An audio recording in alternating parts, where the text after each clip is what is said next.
Iyyoon cufaa waldaa isaa labuu jiru birrii biili'eena 39tti mana jireenya isaa ayyaar xeenaa jiru birrii biili'eena 19tti akkasumas waldaa isaa hawaasa jirus maallaqa guddaatti gurguruun amantaa biraa antikirist warra ta'aniif dabarsee kennee jiraachuun beekame. Koin bososne gaaddisa koo jabaa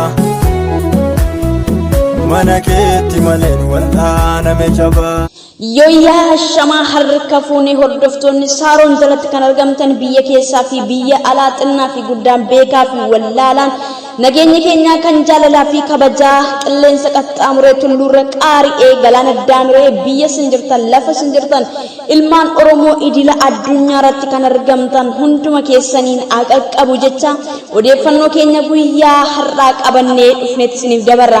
Egaa akkuma beekamu odeeffannoo guyyaa kaleessaatti qabee hanga har'aatti sooshaal miidiyaa irratti kan raabsamaa jiruu fi akkasumas faca'aa kan jiru maddi odeeffannichaa garuu qabatamaa kan hin taane yookiis iddoo akkasirraa ba'ee dhugaadha jedhamee yookiis soba jedhamee wanta hin ifoomneen maqaa nama dhuunfaa xureessuu irratti kan bobba'amee jirudha.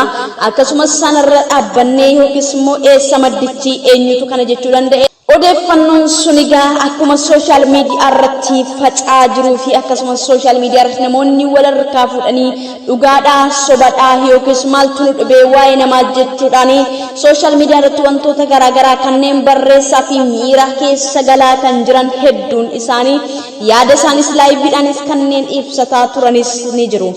Egaa akkuma sooshaal miidiyaa irratti odeeffannoon sun kaleessa ganama yookiis immoo giddu galeessa sa'aatii biyya Awurooppaa yookiis immoo akka lakkoofsa Awurooppaatti sa'aatii 1:4 PM tti akka odeeffannoon sun ba'etti iyyoon cufaa waldaa isaa labuu jiru birrii biili'eena 39tti mana jireenya isaa ayyaar xeenaa jiru birrii biili'eena 19tti akkasumas waldaa isaa hawaasa jirus maallaqa guddaatti gurguruun amantaa biraa antikirist warra ta'aniif dabarsee kennee jiraachuun beekameera kan jedhu maddi odeeffannoo sun garuu angas qabatamaa kan hin taane akkasitti sooshaal miidiyaa irratti lallabamaa kan turedha. Akkuma kana amantoonni akkanaa booddeen harree kan waraabessaatti akkuma jedhamu itti galli raajota sobdii gadi hambaa mormituu Kiristoos akka ta'e hin dagatiina. Amantoota akkanaan saamanii ergarraa badhaadhanii booda abbaa isaanii galma bineensichaatti galu madda qabatamaa ammaaf maqaa eeruun hin barbaachifnerraa kan fudhatamedha kan jedhu odeeffannoon kun guyyaa kaleessaa sooshaal miidiyaa irratti maqaa akkasumas nama jaallatamaa fi kabajamaa Iyyuu Cufaa yookiis immoo raajii Iyyuu Cufaa irratti kan inni barreeffamee jirudha. Egaa maddi kana erga inni kana godhateeti maaliif qabatamaan sun ifa hin baane kan jedhus gaaffii namoota hedduuti. Akkasumas namoonni koomentii irras ta'e akkasumas madda odeeffannoo sanaa maaliif ifa hin baafne ifa gochuun maaltu si daangesse akkasumas waan ragataa akkasumas warra qabatamaa hin taane maaliif maxxansuun si barbaachise akkuma kanallee iskiriinshoot gochuudhaan namoonni yaadota garaagaraa kanneen maddisiisaa jiranis jiru. Egaa asirratti wanti nuti beekuuf qabnu wanta qabatamaa hin taane tokko sababa burjaajessuu fi miira addaa keessa galee sabni akka Kiristoos irraa garaa isaa galagalfatee deebi'u gochuun anaaf sirra hin jiraatu. Haa ta'u iyyuu malee as keessatti namoonni garaagaraanis miirota garaagaraa keessa galanii akka quba amantii keenyatti akka hin qabneef of eeggannoon barbaachisaadha. Erga maddisaa hin ifoomne ta'ee sooshaal miidiyaa irratti dhufee maxxanfamuu hin qabu ture. Maddisaa ifa ba'uu qaba. Haa ta'u iyyuu malee namni kun yoo waldaasaa gurguratee mana jireenya isaa yoo gurgurate yookiis immoo lafa yookiis gamoo yoo gurgurate mirga isaati.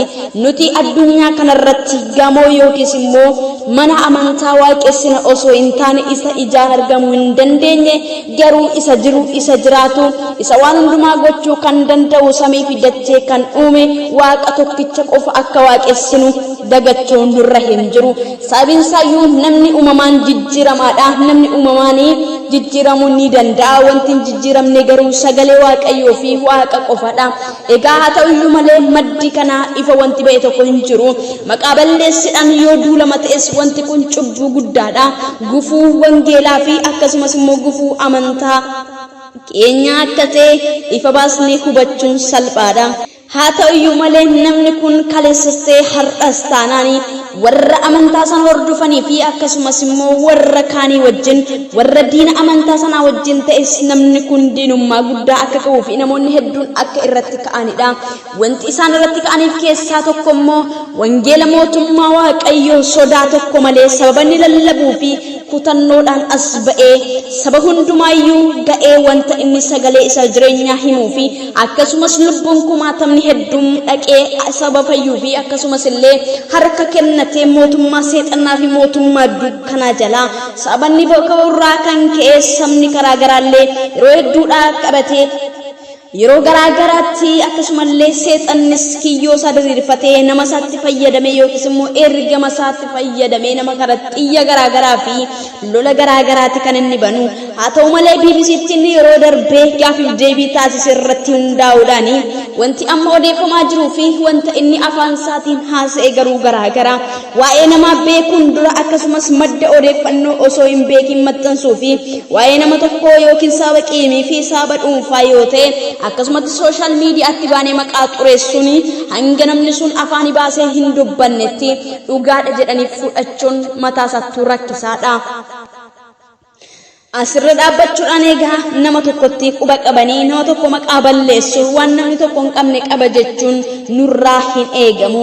Keessattuu osoo manni namni kun godhesii kan saatii isatu dafqee isatu hojjetate kan isaa irratti immoo falmuu hin dandeenyu. Nuti jireenya keenya keessaa Kiristoos hin qabna malee addunyaa kanarraa gamoodhaa fi mana irratti wanti nu dhiphisee fi wanti nu cannaqu tokkollee hin jiru.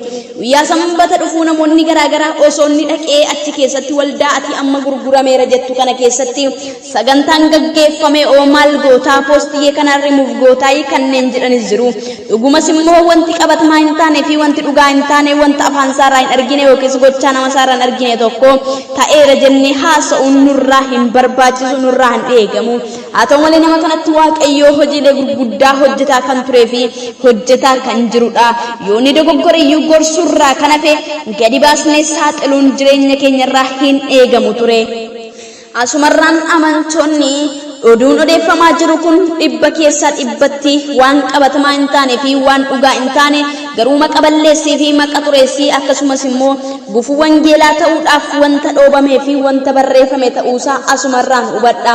Haa ta'uyyuu malee isin jireenya keessan keessatti ija keessan namarra hin kaawwatina yookiin qeesii yookiin paasterii yookiin sheekii irra kaawwattanii ija keessan deemtu yoo ta'e gaafa qeesichi yookiin sheekichi kufe yookiin paasterichi kufe waliin kufuun keessan murteessaadha. Isin uumaa keessanitti amantu osoo hin taane nama sanatti amantu jechuudha. Haa ta'uyyuu malee gaa jireenya keenya keessatti nuti isa ijaan argamuu hin dandeenye garuu isa ijjisa arguu danda'utti amanuu qabna. Isa duukas isarra kaawwachuu qabna. Abbaan barbaade amanee abbaan barbaade dhiisee abbaan barbaade hordofee abbaan barbaade dhiisee wanti nurraa eegamu dhugaa sagalichaa qofa dhugaa ba'uurraa kan hafe nama laallee yoo deemna ta'e nama laallee galuun waanuma jirudha. Gaafa gabaa yaatu gabaa keessa deemuun akkasumas gaafa gabaan galtu gabaa wajjin galuu akka taate beekamaadha. Kanaafiyyuu asirratti maqa balleessiin akkasii osoo dhaabbate keessattuu amantootarraa waan akkasii hin eegamu. Kiristaana jechuun maqaa kiristaanaa kan baate osoo hin taane adeemsaa fi jireenya kiristaanummaa kan jiraatedha. Kiristaana jechuun yeroo tokko tokko namoonni akkasitti fudhatu. Kiristaana jechuun kan masqala baatu yookiis immoo akkasumas maqaa kiristaana yookiin waldaa kiristaana yookiin kiristaana keessatti argamee ani kiristaana kan jedhu fudhatu. Inni garuu dogoggora guddaadha. Fudhatamallee hin qabu. Macaafa qulqulluu wajjinillee wal faalleessa. Hojiinsaa fi akkasumas gochaansaa fardaaf gaala yoo ta'e kiristaana jechuun gonkumaayyuu akkasitti hin fudhatamu. Kiristaana jechuun adeemsa Kiristoos addunyaarra jiraatee darbe jiraachuu fi akkasumas akka sagalee Waaqayyootti jiraachuu fi akka sagalee Waaqayyootti deddeebi'u irraa kan hafe kiristaana wanti nama jechisiisu gonkumaa raawwatee hin jiru. Ani maqaadhaaf kiristaana jedhee yoon sagalee isaatti hin jiraanne ani kiristaana ta'uu hin danda'u. Garuu bakka bu'uu yookiis immoo fakkeessu yookiin ashaangulliitii ta'ee jiraachuudha malee ani kiristaana miti. Kiristaana jechuun jireenya kiristaanummaatiin kan argamee fi kan jiraatedha. Asumarratti gaa duulli maqaballeessi iyyuu cufaarratti kee otoo asumatti dhaabbate baay'ee salphaadha. Akkasumas hanga namni kun gadi ba'ee eeyyee sirriidhaa gurgureeraa dhiiseera hanga jedhutti osoo irrattis harka keenya ol kaasu baanne maaliif dha'icha garmalee dhaachuudhaaf yookiis immoo rukutamuudhaaf waan jirruufi dursinee osoo of eeggannee fi of qabnee baay'ee barbaachisaa fi murteessaadha. Haa ta'uyyuu malee gaa kanatti aansuudhaanii waa'ee obboleettii keenya akkuma yeroo darbee social media irratti obboleettiin keenya kun ji'a 4 guutuudhaaf kan isheen reebamaa turtee fi dhiitamaa turte egaa hundumti keessan ni beeku. Egaa mucayyoon kun akka jettutti yookiis immoo ergachi baatee waan jettu qabdi. Akka daraartuun jettutti torban tokko booda uffata miicii ergan jedhamee booda maaf seeraan hin qulqulleessine jettee harkaa fi miilla koo na hiite qoree fi uleedhaan na reebaa turte. Maaliif na hiitaa maalan balleesse yeroon jedhus yoom ga'ee sin ajjeesayyuu naan jetti. Bilbila maatii koo waraqatti qabadheen dhufe na harkaa fuutee kukkuttee balleessiteetti an amma bilbila maatii kooyyuu of harkaan qabu. Lukkuu kormaa fi dhaltuu guyyaa sanbata guddaa fi roobii qalti. Firootas ni waam namicha harki qurchii wayis waamtee kadhannaa godhatti. Gogaa lukkuus ni guggubdi akkasumas foon yookiis immoo dhiiga lukkuu immoo mataatti naqatti foon lukkuu sanas naaf hin kennanii. Na bira dhufti na rukutti yoo na rukuttee dhukkubbiin homtuu natti nagaamu garuu na sodaachisaa mooraa cuftee baati ollaa kamiinuu waliin galtu akkas jechuudhaan boohaa himatte.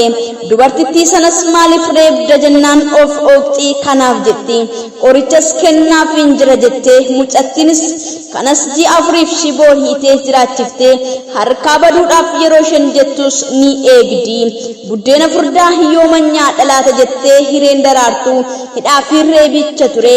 Dhiphina ji'oota 4 guutummaa dandeessee guyyaa ammaa kana garuu waaqayyo ishee gargaaree achii baateetti kan isheen jirtu. Marreegaa gargaarsa barbaaddee interviiwwan garaagaraa irratti namoonni dhiyeessas ni jiru. Haa ta'u malee gara jabummaan dhala namaa hedduu ulfaataa fi akkasumas waan dubbannaan nama wallaalchisudha. Namni akkamitti nama akkasaa hidhee nama akkasaatti taphata?